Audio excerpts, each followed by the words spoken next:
बोलने लगे, तू सुनती रहना, ये वक्ता और तू श्रोता, कथा चलती है, बहुत बोले और थोड़ी देर हो जाए बाद में बोलना, इति श्रीमद् बहु पुराणे प्रथमोऽध्याय श्री गोवर्धन। अपन को ऐसा बोलना। उसने कहा फिर वो तो और गर्म हो जाएगी, तू मत गर्म होना, गर्म होकर के उसका टेम्परेचर 110 उसका होगा तो जोखिम उसको है, तू 98 से आगे मत बढ़ना, तू जो है वहां रहना। और थोड़ी देर सासू मां आगे चलावे, सुनती नहीं है, सामने बोलती है, तो अपन को उसका जवाब नहीं देना है।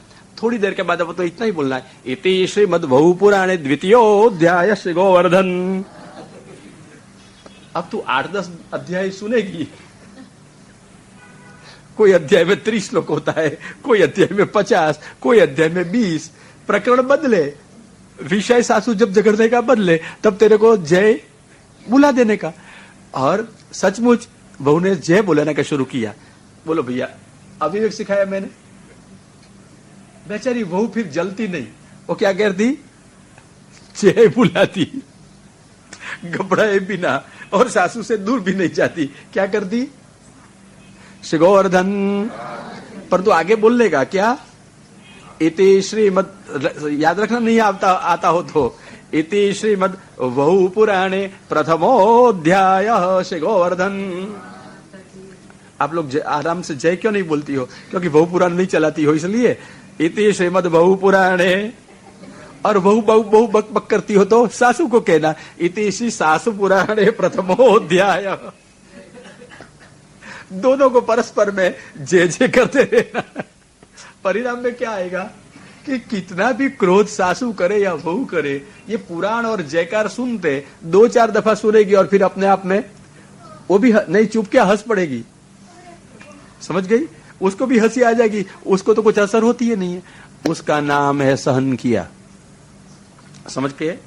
जहां प्रेम का दहन न हो और भार का वहन न हो, मन मार के जीना पड़े नहीं, निराश होना पड़े नहीं और नाराज रहना पड़े नहीं, अंतःकरण उद्वेग में डूब जाए नहीं, कटुता मन में आ जाए नहीं, ऐसी तरह से शांत, स्वस्थ और प्रसन्न रहना, उसका नाम है सहन किया। क्या,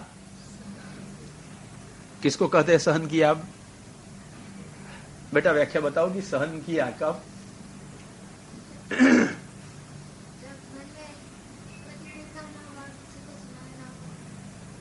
नहीं, बिल्कुल समझी बराबर है, जरा शब्द नहीं बैठते, इतना ही है तो बराबर। ये तो बड़ों के लिए, छोटों के लिए और बिचलों के लिए, सबके लिए जरूरी है ना। अच्छा भैया, क्या कहा सहन करने का मतलब? चतुर्दास जी, सहन करना मतलब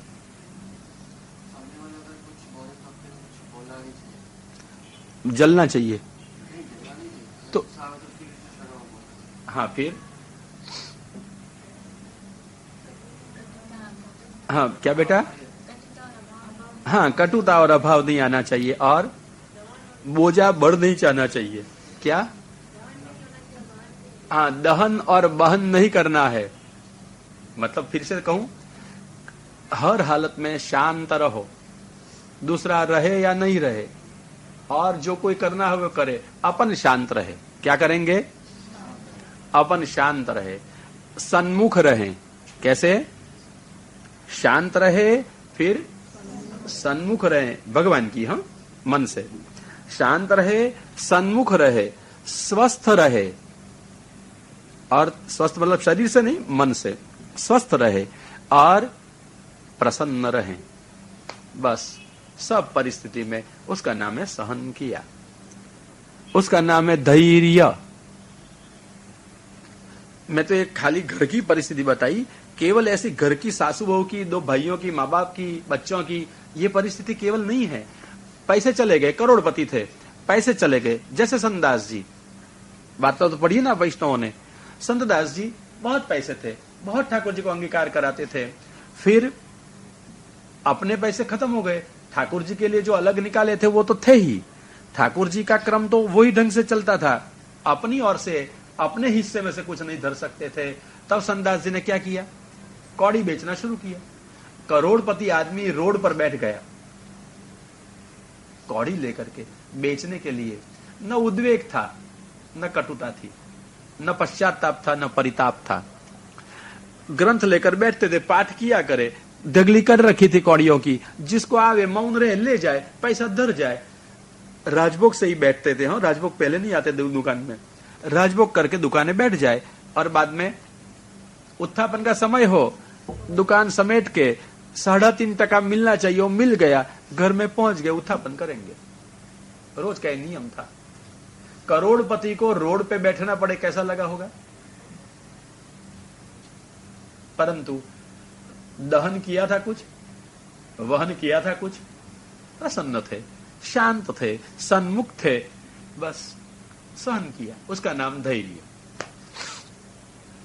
जीवन की हर हालत में, हर परिस्थिति में हम शांत रहें, सन्मुख रहें, स्वस्थ रहें और प्रसन्न रहे, चाहे अनुकूल हो चाहे प्रतिकूल हो। वल्लभाचार्य जी कहते हैं, आइए अब आप भगवद आनंद का अनुभव कर सकोगे। अब आप भगवद आनंद का अनुभव कर सकते हो। संसार में रहने वाले लोगों को प्रथम जरूरत है विवेक की, दूसरी जरूरत है धैर्य की। आवश्यक है ना भैया, बहन जी, सबको लगता है ना आपको? दोनों जरूरत है। अब विवेक और धैर्य को इस तरह से संभाले जिससे भगवान का आश्रय बना रहे हमारा। अथवा शायद कभी मानव है, सहन करने की भी कोई हद आ गई, विवेक भी नहीं निभ पाया, धैर्य भी टूट गया, तो भी आइए आश्रय मत छोड़ना। तथा आश्रय, इसलिए आश्रय को अलग बताया, तथा पद से। आश्रय स्वतंत्र है, एक शरणागति भी सर्वतंत्र स्वतंत्र है, सब काम कर देगी। अशक्य हो या सुशक्य हो, सर्वथा शरणम हरि। आपका मन भगवान के लायक बनाना हो तो अलौकिक मन सिद्धौ सर्वार्थे शरणम हरि। अलौकिक मन सिद्ध करना हो तो भी भगवान ही शरण है। आइए, हर हालत में, हर परिस्थिति में, अगर दुश्मनों ने भी आक्रमण किया हो, अगर आपके जिसका हम पोषण करते हैं, पोष्यातिक्रमणे चैव, जिसका हम पोषण कर रहे हैं, ये हमारा अतिक्रम करते हो, हमारा कहा नहीं माने, हमारा नहीं सुने, तो भी क्या करना? चिल्लाओ मत, रोवो मत, क्रोध मत करो। क्या करोगे? श्री कृष्ण शरणम मम, शरणागत। धैर्य, विवेक धैर्याश्रय ग्रंथ में मेरा वैष्णव कैसे जीवन जिए, लोग में रहकर भी, लोगों की प्रतिकूलताओं को झेलते हुए भी शांत, सन्मुख, प्रसन्न और भगवदानंद का अनुभव करता हुए जिए, ये महाप्रभु जी ने दिखाया है और सिखाया है। इसलिए काल देश कितने भी बदल जाए, कितने भी स्वभाव बदलें या स्वभाव वालों के परिचय में आए, परंतु अगर हमको सन्मुख रहना है, अगर हमको भगवद आनंद का अनुभव चाहिए, तो क्या करना है? क्या? विवेक, धैर्य और आश्रय, 3 रखना है। विवेक क्या है?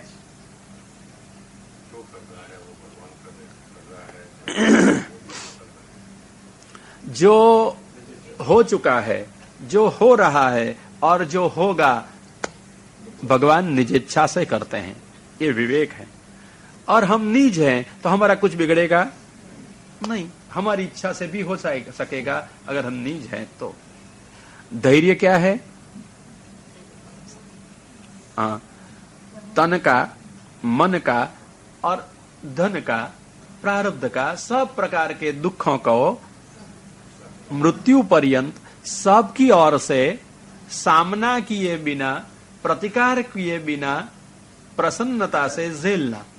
क्या? कैसे?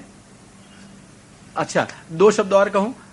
मन में बलतरा होती है ना, मन में जले और मुंह में बबड़े, तो बड़तरा ने बबड़ाहट वगैरह कैसे? मन में जलना नहीं और मुंह से बकना नहीं, बस 2 बंद रखना। मन जले नहीं और मुंह बबड़े नहीं। फूले तो अच्छा है, पर तो हवा बाहर निकले सबको जजा दे। कुकर में भाप इकट्ठी हो जाए हर्जा नहीं, खाना पकाएगी। परंतु भूल से सेफ्टी वाल्व निकल गया, फूल गया है, परंतु बाहर निकल गया तो गड़बड़ कर देगा। हाँ, ऐसी तरह से अंदर अंदर भर के रखे तब तक ठीक है, बाहर निकलना लगा फूला हुआ तो फिर जोखम है, सबको जला देगा। इसलिए क्या करना, क्या, हाँ, जलना नहीं और बबड़ना नहीं, बस ये दो तो कम से कम कर सकते हो ना। देखो आप सबको अनुभव है, जलना क्या, कोई कहे उत्तर तो नहीं दे सकते हैं, दबे हैं, छोटे हैं, तो मन में जलते रहेंगे। नहीं तो दूसरा उपाय है, वो बड़े जरा इधर उधर हो गए, फिर मेरे को ही कहते हैं और कोई मिलता ही नहीं है, बबड़ाहट शुरू हो जाएगा। तो जलो मत और बबड़ो मत, तो सहन कर सकोगे। क्यों बहन जी, आपको नहीं लगता कि ये हो रहा है जीवन में? हाँ, क्या बबड़ना और बकना और जलना? वो काका जी कहते हैं यही तो जीवन है, और वन में आग लगे तो फिर बाहर निकले ही नहीं। जीवन है और उसमें ये आग लगती है काका जी, ये तो दवाग्नि है। शहर में अग्नि लगे तो कहीं फायर ब्रिगेड वाला आ जाएगा, जंगल में लगे तो ख्याल रखना, ये जीवन में अग्नि लगी है, कोई बम्बा वाला नहीं आता है, फायर ब्रिगेड वाला कोई नहीं आता है, जीवन की आग है। अगर बुझानी हो तो हमारे सबसे फायर ब्रिगेड वाले अच्छा से अच्छे कौन चलाते हैं? श्री वल्लभाचार्य जी, वो आ गए। हाँ, उसने दिया, पानी का मारा चलाया, क्या कहा भैया? 3 शब्द, विवेक, धैर्य और आश्रय। बस 3 संभाल के रहोगे, जीवन वन में कभी दवाग्नि नहीं होगा। वहां क्रीड़ा करने के लिए कृष्ण आएंगे, और कृष्ण जी जीवन में क्रीड़ा कर रहे हैं, अनुभव दे रहे हैं। ये जीवन अब वन नहीं है। वो जीवन क्या बन गया? अब जीवन वन नहीं रहा, यौवन वन नहीं रहा, अब ये जीवन उपवन है, ये जीवन मधुवन है, ये जीवन वृंदावन है। जिस जीवन में शांति हो, जिस जीवन में सन्मुखता हो, जिस जीवन में प्रसन्नता हो, जिस जीवन में भगवद आनंद की अनुभूति हो, यह जीवन वन नहीं है। क्या है? क्या है? देखो, मर्यादा से जीवे तो तपोवन है, मर्यादा से जीवे तो उपवन है, परंतु भक्ति से जिए, प्रभु को सोच के जिए तो मधुवन है और वृंदावन है। आइए, अपने जीवन को वन ही रखना है या मधुवन बनाना है या वृंदावन बनाना है? क्या वृंदावन बनाना है? तो वृंदावन बनाइए। कैसे बन जाएगा वो वृंदावन? क्या करने से? विवेक, धैर्य और आश्रय। समुच्चय करके बहुत संक्षेप में बताऊं तो क्या करना है? जलना नहीं और बबड़ना नहीं। क्या? हर हालत में, कोई भी हालत में क्या करना? जलना नहीं और बबड़ना नहीं। तो आप कहोगे हम तीसरा करेंगे, हाथ चलाएंगे। ठीक है, आप चतुर लोग हो, बुद्धिशाली हो, उपाय खोज निकाल सकते हो। गवर्नमेंट में कायदे से में भी लूप होल निकालो, तो हमारी बात में लूप होल नहीं निकालोगे। ठीक है, तो ख्याल रखना। कई लोग कहते हैं जलेंगे नहीं, फिर बबड़ेंगे नहीं, तो क्या करेंगे? हाथ उठा के काम कर लेंगे चुपचाप। नहीं, ये तो आपके जलाने का ही परिणाम है। हृदय में जलान हुई, हाथ वश नहीं हुए तो चलने उठ गए, बस। आप रूठे तो हाथ उठे, ख्याल रखना। क्या? जो रूठे उसके हाथ उठे, तो रूठे मतलब जलन तो हो गई। मेरे को कोई उमेरवानी अधिक लगाने की जरूरत नहीं रहती है व्याख्या में, यही पर्याप्त है। जले नहीं और बबड़े नहीं। क्या? जले नहीं, बबड़े नहीं, बस। क्या करोगे फिर? शांत रहना, फिर स्वस्थ रहना, फिर सन्मुख रहना, फिर प्रसन्न रहना, तो भगवान का आनंद का अनुभव होता ही रहेगा। ये सिखा रहे हैं हमारे श्री महाप्रभु जी। इसी तरह से भगवान का भक्ति बीज, भक्त के हृदय में जो भगवान ने ही स्वयं बोया है, वह सानुकूल भक्तमुख श्रवण, कीर्तन और स्मरण से सिंचित होकर बढ़ता रहेगा। आतुरता इसमें अधिकता देगी। और बढ़ता हुआ वह बीज, कल बताया था, सच्ची रुचि है, श्रवण रुचि पूर्वक करे तो क्या होगा? प्रेम। अब प्रेम पूर्वक श्रवण करे तो आसक्ति, और आसक्ति पूर्वक श्रवण कीर्तन आदि करे तो व्यसन, और व्यसन पूर्वक श्रवण कीर्तन आदि करे तो फल सिद्ध होता है। ये फल को ही विविध नामों से पहचाना जाता है। निरोध दशा कहे, व्यसन दशा कहे, फल दशा कहे, बहुत अंतर नहीं है। उसको अलौकिक सामर्थ्य कहें, मानसिक की सिद्धि कहें, बहुत अंतर नहीं है। आखिर में यह फल दशा है। तनुवित्तजा सेवा की हो, आचार्य जी ने कही ऐसे ढंग से, तो क्या फल सिद्ध होगा? मानसी, संसार दुख नहीं रहेंगे, अक्षर ब्रह्म का ज्ञान होगा। ये तो गौण फल है। मुख्य फल क्या? मानसी सेवा, चित्त कृष्ण में लग जाएगा। कृष्ण आनंद रूप होने से चित्त को अब आनंद का ही अनुभव होगा। चेतस तत्प्रवणम सेवा। अग्नि को हाथ लगाओगे, क्या लगेगा? जल जाएगा, ठीक है। ऐसी तरह से हाथ का स्पर्श अग्नि को हुआ, अग्नि का धर्म उष्मा है या जलाना है, तो उष्मा या जलन हमको हो गई, ठीक है। तो भगवान का धर्म तो आनंद है, रूप भी आनंद है। तो भगवान के स्पर्श अंतःकरण से होने से, चित्त लग जाने से कौन सा अनुभव होगा? चित्त को आनंद का ही अनुभव होगा। हमारा चित्त भगवान में नहीं लगा है, इसलिए उद्वेग होता है। लग जाएगा, क्या होगा? आनंद ही आनंद है, जरूर इतनी ही है। आनंदमय भगवान में चित्त लगाए तो आपकी मानसिक की सिद्धि कहिए, एक ही है, अथवा अलौकिक सामर्थ्य कहिए, जो सेवा का फल, सेवा में होने वाला फल कहा गया है। तो ये क्या है? कौन सा फल बताया? अलौकिक सामर्थ्य। इसी ही शरीर से, यही इंद्रियां से, यही जगत में, अपने घर में जिसकी हम सेवा करते हैं, यही ठाकुर जी का अनुभव हमको हो जाए, वही प्रभु रसानुभव करावे।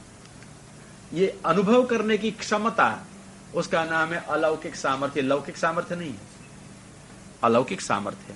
शरीर यही रहेगा, सामर्थ्य कुछ और आएगा भगवान की ओर से। जैसे कुम्हार आम घट को पक्व करता है, घट और मिट्टी नहीं बदलेगी, आकार नहीं बदलेगा, घट में कुछ सामर्थ्य आएगा, जल को धारण और शीतल वो कर सकेगा। ऐसी तरह से लीलाओं को या स्वरूप को भगवान के या आनंद को हम धारण कर सकें, ऐसी क्षमता आ जाएगी, है अलौकिक सामर्थ्य। यही है निरोध दशा। देह और दुनिया को भूल गए, भगवान की आनंदमयी लीला में, स्वरूप में मग्न हो गए, यह निरोध दशा। मानसिक की सिद्धि, निरोध दशा, अलौकिक सामर्थ्य, अथवा क्या कह सके उसको? व्यसन दशा। यही है व्यसन दशा। भगवान के बिना रहा ही नहीं जाए। चित्त कहीं पर मान लो क्षण भर गया, वापस दौड़ के आ गया, भगवान में लग गया। लौकिक सुख दुख में चित्त स्थिर रहेगा ही नहीं। लौकिक सुख दुख कहां से लगेंगे? निकल निकल कर भगवान में लग जाएगा। हो गई आपकी व्यसन दशा। ये है। अगर उसको और भी कहना है तो आप कह सकते हो सर्वात्म भाव। हमारा हृदय का भाव किसी के प्रति जाता ही नहीं है, और कोई भाव अंदर आता ही नहीं है। जो कुछ है हृदय में भाव, केवल भगवान के प्रति है, भगवान के लिए ही है। ये सर्व भाव भगवान के लिए, उसका नाम है सर्वात्म भाव। न सुख के लिए, न दुख के लिए, न वस्तु के लिए, न व्यक्ति के लिए। सारा भाव किसके लिए? वह सर्वात्म भाव। इसमें कभी आपको दुख दिखेगा नहीं। यही भगवान के आनंद की अनुभूति है, उसकी योग्यता है। उसको कह सकते हैं हम दूसरे ढंग से स्वरूप परता। ये थोड़ी थोड़ी अलग अलग है ये बात, कक्षा बहुत अंतर नहीं है, करीब फल दशा में ही ये सब। तो इस स्वरूप परता, हम भगवान के स्वरूप में ही लगे रहें, स्वरूप में परायण करें हैं, स्वरूप का ही आनंद अनुभव करें, और कुछ नहीं। स्वरूप के सिवाय और रूप में या नाम में, जागतिक पदार्थों में, वस्तु में या व्यक्ति में हमारा मन कभी जाए ही नहीं। परायण रहें, लगे रहें, डटे रहें। कहां? भगवान के रूप और नाम में। नाम भी यहां तो गौण है, स्वरूप परता है, रूप की मुख्यता है। क्यों? महाप्रभु ने पुष्टि प्रवाह मर्यादा ग्रंथ में बताया है पुष्टि जीवों के लिए। अगर हम पुष्टि जीव हैं तो भगवद रूप सेवार्थम तत्सृष्टिर्नन्यथा भवेत। पुष्टि सृष्टि भगवान के स्वरूप की सेवा के लिए ही है, कभी अन्यथा होती नहीं। पुष्टि का जीव भगवान की सेवा किए बिना कभी रह सकता ही नहीं है। स्वरूप सेवा वो करेगा करेगा करेगा अगर हम पुष्टि के जीव हैं। मात्र ब्रह्म संबंध कैसे न कैसी तरह से ले लिए, कंठी पहन ली, मत मान लो पुष्टि के जीव हो गए या वैष्णव हो गए। ये तो नाम मात्र मिला, वैष्णव है। वैष्णव कब है बताया था शायद मैंने एक दफा। भगवान को याद करते ही अंतःकरण का प्रेम उमड़ने लगे, आंखों में से आंसू के रूप में बहने लगे, वाणी गदगद हो जाए और शरीर पर रोमांच हो जाए, समझना अब वैष्णवता ही है। तदा तदीयानाम वैष्णवत्वम, महाप्रभु जी ने कहा है सुबोधनी जी में। ऐसे प्रेम के लक्षण जब दिखाई दे तब ब्रह्म संबंध लेने वालों की वैष्णवता है ऐसा जाने। तब तक ब्रह्म संबंध जरूर हुआ है, वैष्णवता नहीं आई। लीला की बात तो बहुत दूर आगे है। ब्रह्म संबंध से आपको सेवा का अधिकार मिलता है, सेवा से स्नेह बढ़ेगा और स्नेह से ही सेवा होगी और इससे ही भगवान का होगा अनुभव। उसको स्वरूपानंद कहें या कुछ भी कहें, भजनानंद कहें, भगवान के आनंदमय स्वरूप में निमग्न हो जाओ। कब होगे? रस होगा तब, रस मिलेगा तब। व्यक्ति को कोई भी प्रवृत्ति में रस नहीं है तो आनंद नहीं आएगा। भगवान में भी हमारा रस होना चाहिए, यही रस है। रसम हेवा यज्ञो लब्ध्वा आनंदे भवति, उपनिषद कहती है। रस प्राप्त करके हम हम आनंदी होते हैं, आनंद मग्न होते हैं। कैसे? रस मिलने पर। और रस जगत में कहीं है ही नहीं, एक ही रस है। रसो वै सह, एक वचन से उपनिषद ने कहा सचमुच वो ही रस है। कौन? भगवान। बाकी सब निरस है, रस है ही नहीं, और रस नहीं तो आनंद नहीं। इसलिए रसात्मक कृष्ण से ही रस की अनुभूति होती है, रसात्मक कृष्ण से ही आनंद की अनुभूति होती है। इसलिए रसात्मक कृष्ण के लिए जिए, रसात्मक कृष्ण प्रसन्न हो ऐसे जिए।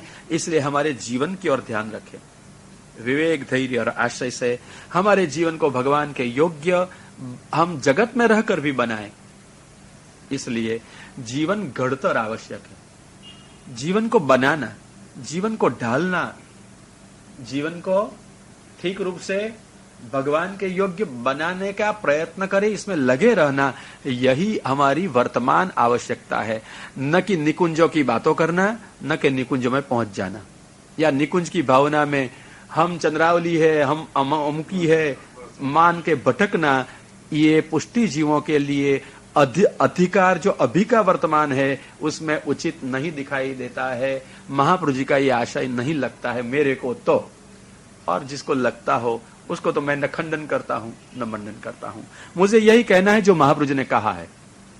और इसलिए प्रायः करके मैंने आज तक आपके सामने जो कुछ प्रस्तुत किया होगा, मैंने प्रायः सब स्थान पे बताया है कहां लिखा गया है, कहां से मैं कह रहा हूं। आप सब प्रमाण देख सकते हो, और प्रमाण के पथ पर चलोगे, प्रमाण से ही पथ है, और यही प्रमाण ग्रंथ में है। आचार्य जी के ग्रंथ को देखो, अपने पंथ को तय करो, निश्चित आप कंठ कृष्ण तक पहुंच जाओगे। परंतु याद रखना, ग्रंथ नहीं तो पंथ नहीं, और पंथ नहीं तो कंठ नहीं, शक्य ही नहीं है। आप अपने तरंगों में घूमते रहोगे। समुद्र में तरंग हिलोरे बहुत आते रहते हैं, किनारे आप पर सब टूट जाते हैं, कोई अखंड नहीं है। तरंग कभी स्थिर नहीं है। भाव के तरंगों में आप बह जा सकते हो, स्थिर नहीं रह सकते हो। शास्त्र के ठोस सिद्धांत ही आपको स्थिर बनाएंगे, और सिद्धांत आपको ग्रंथ में से मिलेंगे। और महाप्रभु जी के लिए मूर्धन्य ग्रंथ है, प्रमाण मूर्धन्य है श्रीमद् भागवत। न भागवत मर्यादा है। अगर मर्यादा है तो आचार्य जी ने स्वयं कहा मेरा अवतार भागवत के गूढ़ अर्थों को प्रकट करने के लिए। तो श्रीमद् वल्लभाचार्य जी मर्यादा में है या पुष्टि में? पुष्टि कार्य के लिए अवतरित हुए या मर्यादा कार्य के लिए? सोचना। आचार्य जी स्वयं सुबुद्धि में श्रीमुख से कहते हैं मेरा अवतार अर्थम तस्य विवेचितुम में पद्य में भागवत के गूढ़ार्थों को प्रकट करने के लिए भगवद आज्ञा से हुआ है। मैं इसलिए आया हूं। गूढ़ार्थम प्रकटी करोमि बहुधा व्यासस्य विष्णु प्रियम, यह आचार्य चरणों की आज्ञा। आचार्य जी कहते हैं भगवान के साथ अगर आपको प्रेम करना है तो प्रेम का साधन भागवत के सिवाय कोई नहीं है। भगवान को वश करने या प्रसन्न करने में प्रेम ही साधन है, प्रेम जैसा और कोई साधन नहीं, और प्रेम के लिए श्रीमद् भागवत ही साधन है। और लौकिक वैदिक कोई प्रयोजनों के बिना, वृत्ति प्रवृत्ति के बिना आप केवल प्रेम के हेतु से श्रीमद् भागवत का सेवन करते चलो। यही श्रीमद् भागवत का श्रवण कीर्तन और स्मरण, सुनो, किसी को सुनाओ और बाद में स्मरण करते रहो, जो सुनाते हो फिर श्रवण करो। ये क्रम अगर चलता रहेगा भगवान में जरूर प्रेम पनपेगा, बढ़ेगा, और प्रेम से ही प्रभु प्रसन्न होंगे, प्रकट होंगे, प्राप्त होंगे। ये श्री महाप्रभु जी ने स्पष्ट बताया। आनंद का अनुभव कराएंगे, यह स्वरूपानंद अनुभव, यह पुष्टि जीवों के लिए जीवन का बल और फल। आइए गुमराह मत हो जाइए, इसलिए अपने घर में अपने बच्चों के साथ नित्य ग्रंथों का सेवन करें, घर में सत्संग नित्य करें अपने बच्चों के साथ। समय न मिलता हो तो मिलाएं, जीवन को वृंदावन बनाने के लिए। नहीं तो जंगल है, जीवन आग लग जाएगी, बुझा नहीं सकेगा कोई। भयंकर देश काल की विपरीतता में भी अनुकूलता से अगर जीना हो, आनंद का अगर अनुभव करना हो, तो घर घर में अपने बच्चों के साथ, और बूढ़े बच्चे और बीच वाले सब बैठे ग्रंथ देखें। ग्रंथ किसी से पद्धति से पढ़ें। आप स्कूल कॉलेज में पढ़ते हो, कितने दिन में सब आ जाता है? कितना परिश्रम करते हो? वर्षों के बाद आपको एक सामान्य ग्रेजुएट हो उपाधि मिलती है, बैचलर डिग्री मिलती है, कितने घंटों तक पढ़ने के बाद। और इससे आपकी केवल कमाई होती है जो पेट भरने के उपयोग में शायद आ भी सके और न आ भी सके। ठीक है, तो वर्षों तक पढ़ने के बाद नियमित घंटों तक रोज पढ़ते हो, न आता हो तो किसी से सीखते हो, तब कमाई के लिए कुछ साधन बन सकता है। ठीक, तो कमाई के लिए इतना कड़ा परिश्रम तो अपने कल्याण के लिए। कमाई तो पेट के लिए उपयोगी है, शरीर के लिए उपयोगी है, एक जन्म के लिए शायद उपयोगी है। कल्याण तो जन्म जन्म के लिए, जीव के लिए उपयोगी है, शरीर के लिए केवल नहीं। तो आइए, कल्याण के लिए कितने घंटों तक हम प्रयत्न करते हैं? कौन सी पढ़ाई करते हैं? बच्चे को क्या देते हैं? स्कूल कॉलेज में अगर बच्चे को पढ़ना नहीं आया, हम ट्यूशन रखवा देते हैं। आइए, रामायण महाभारत भागवत षोडश ग्रंथ आदि बच्चे पढ़ सके ऐसा प्रबंध करते हैं, हम पढ़ते हैं। हमारे कल्याण के बारे में कितने हम असावध हैं, अनुत्सुक है, अविचार युक्त हैं, सोचते भी नहीं हमारे कल्याण के बारे में। सोचते हैं कमाई के बारे में, सोचते हैं कुटुंब के बारे में, सोचते हैं कीर्ति के बारे में। कौन सोचता है कल्याण के बारे में? इससे आगे बढ़कर कहूं, कौन सोचता है कृष्ण के बारे में? सोचिए।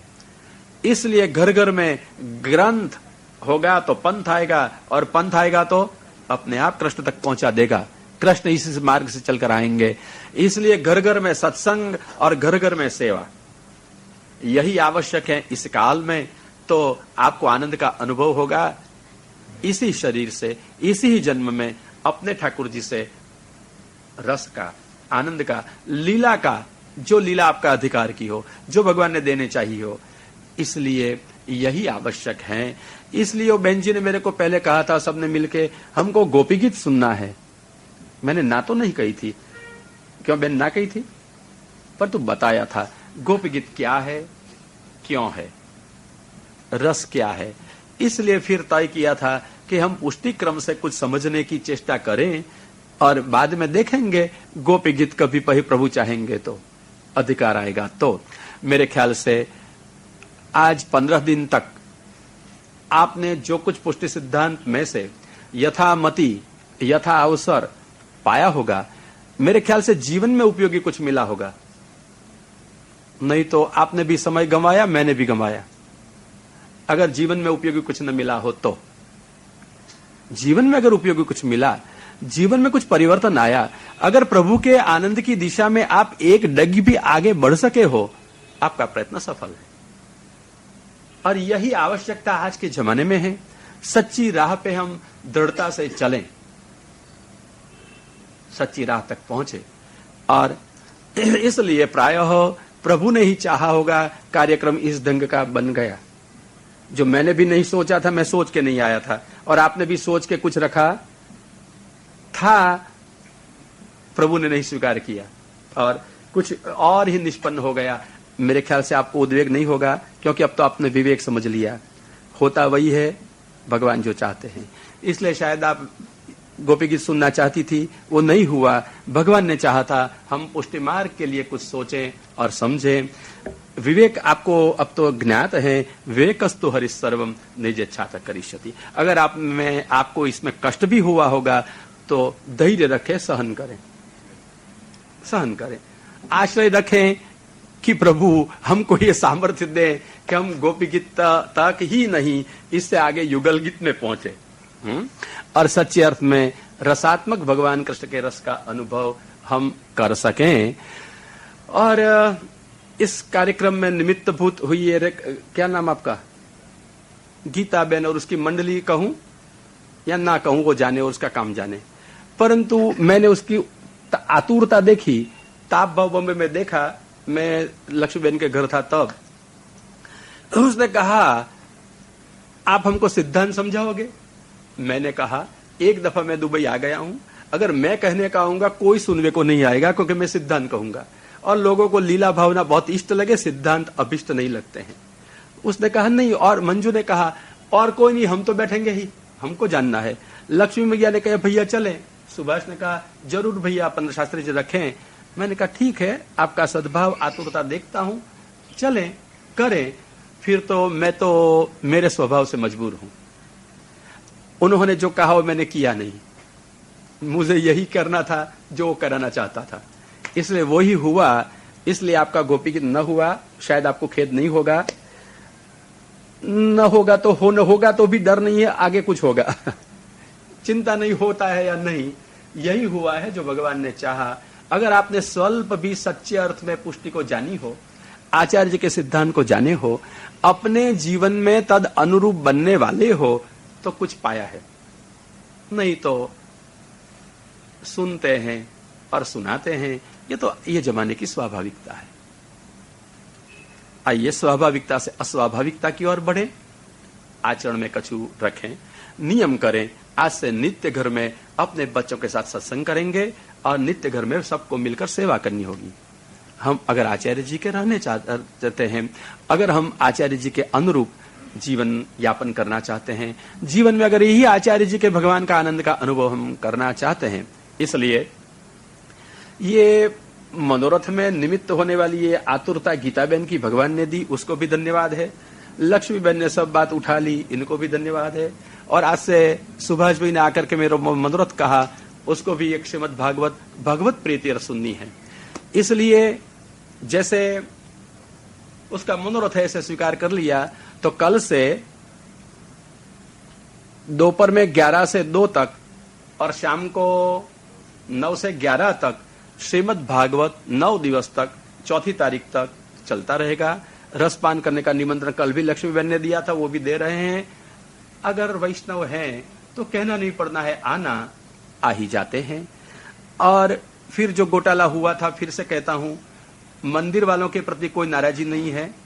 हम समझते हैं कि उन लोग को उनकी व्यवस्था होती, अनुकूल प्रतिकूल सब कार्यों में भगवदियों के लिए तो भगवद इच्छा नियामिका हो जाती है।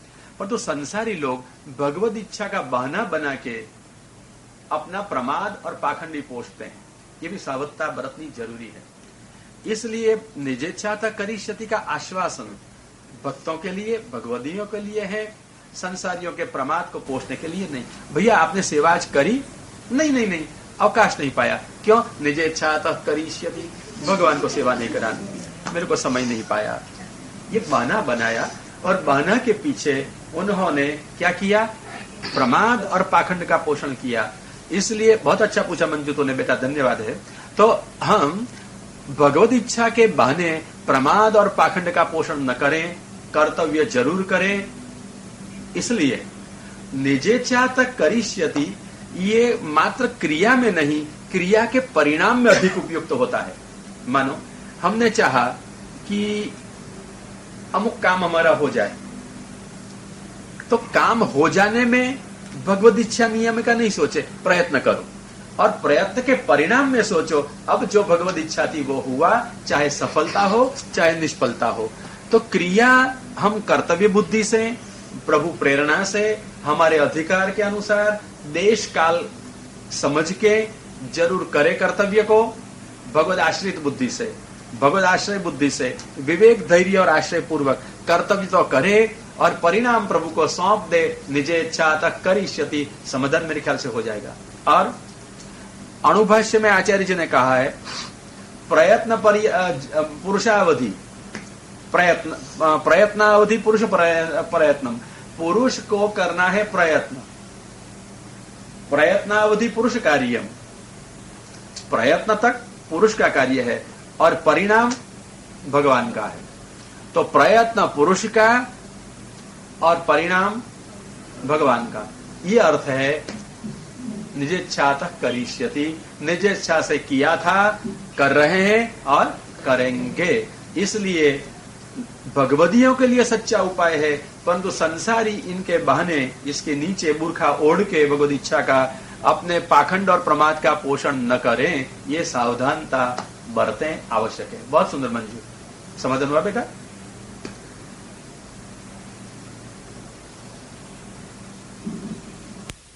प्रकार के आक्रमण कैसे? पद्मनाभ दास जी के जीवन को देखें, रामदास के ठाकुर जी उसके वहां विराजते थे, यवनों का आक्रमण हुआ और कोई यवन ने, मोगल ने रामदास के ठाकुर ले लिए, अपहरण किया। पद्मनाभ दास जी समर्थ भगवदी थे, चाहते तो रोक सकते थे अपने भगवत बल से, चाहते तो भस्मसात भी यवन को कर सकते थे, कुछ ऐसा नहीं किया, सहन किया, धैर्य रखा, 7 दिवस भूखे प्यासे इसकी पीछे पीछे घूमते रहे, डोलते रहे। मुगलानी को लगा ये ब्राह्मण मरेगा, अपराध लगेगा, इसलिए अपने मुगल को मनाया, ठाकुर जी वापस लौट आए, पद्मनाभ दास जी वापस आ गए। ये है भगवदियों के लिए सब उपाय हो गए।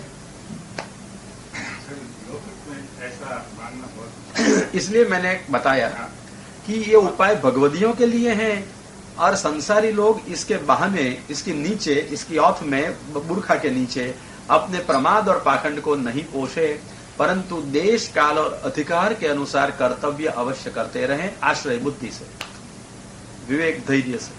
बराबर? बाद में उनको मिला तो कोई भी प्रतिकूल या अनुकूल परिस्थिति सिद्धांत में मार्ग पर डट के रहें। हाँ, ये कर्तव्य है, कर्तव्य है।